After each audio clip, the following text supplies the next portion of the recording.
ஆன்மீக நண்பர்கள் அனைவருக்கும் அன்பு கலந்த வணக்கங்கள். இன்றைக்கு நாங்கள் ஆன்மீகம் சம்பந்தமான பதிவில் பிணி தீர்க்கும் தன்வந்திரி பகவானை பற்றி பார்க்கலாமா வாங்க. கோவை ராமபுரத்தில் அமைந்துள்ள அற்புத மருத்துவ திருக்கோயில் தான் கோயம்புத்தூர் மாநகரின் பரபரப்பான சூழலுக்கு நடுவே நுழைந்த உடனே ஒரு மலை பிரதேசத்தின் அமைதியையும் அடர்ந்த சோலையின் தூய காற்றையும் தரக்கூடிய அற்புத தலம்னே சொல்லலாம். ராமநாதபுரம் ஸ்ரீ தன்வந்திரி பகவான் திருக்கோயில்.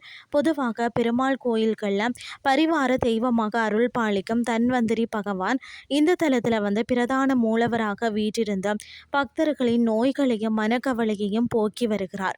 திருக்கோயிலின் தனித்துவமான சிறப்பம்சங்களை பொறுத்த வரைக்கும் இயற்கையான நெய் விளக்கு ஒளி. இந்த கோயிலின் மிகப்பெரிய சிறப்பு பார்த்தீங்கன்னா செயற்கை மின் விளக்குகள் எதுவுமே இன்றி முழுவதும் பார்த்தீங்கன்னா நெய் மற்றது நல்லெண்ணெய் தீபங்களின் ஒளியால் மட்டுமே கருவறையும் வளாகமும் பிரகாசிப்பதாகும்.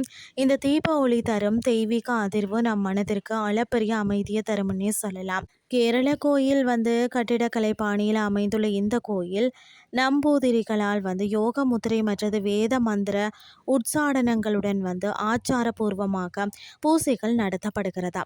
பூஜை காலங்களில் முழங்கப்படும் அதாவது செண்டை வாத்தியமும் இடக்கையும் பரவசமூட்டமாம். மற்றது பார்த்தீங்கன்னா நுழைவாயில்ல மண்டப தூண்களில் சுவாமி விவேகானந்தர், புத்தர், திருவள்ளுவர் மற்றது ஆதிசங்கரர், ஸ்ரீ ராகவேந்திரர், சாயப்பா உள்ளிட்ட மகான்களின் திருவுருவ சிலைகளும் அவர்களின் பொன்மொழிகளுடன் அழகுற அமைக்கப்பட்டுள்ளது.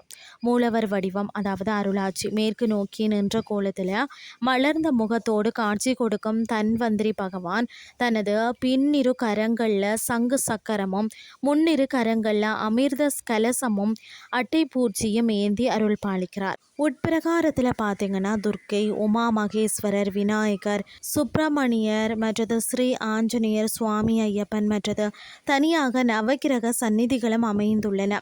பிரார்த்தனை பார்த்தீங்கன்னு சொன்னால் அதாவது ஆரோக்கியம் மேம்படவும் தீராத வியாதிகள் அகலவும் இங்கு நடத்தப்படக்கூடிய மிருதுயுஞ்சிய கோமம் மிகவும் பிரசித்தி பெற்றதாம்.